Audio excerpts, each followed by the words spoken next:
கடன் பிரச்சனை. கடன் பிரச்சனை அப்படிங்கிறது வந்து எல்லாருக்குமே இருக்கு.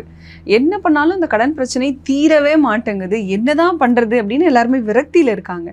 கடன் பிரச்சனை தீர என்னதான் பண்றது? அதாவது இந்த கேள்வியை வந்து இப்போ இதுக்கு முன்னாடி ஒரு 10-8 கேள்வி கேட்டேன். இந்த கேள்வியை சுயமாக கேட்குற மாதிரியே இருக்குமா? தானே கடனில் இருந்து கேட்டால் எப்படி இருக்குன்ற ஒரு ரியாக்ஷன் இருக்குது.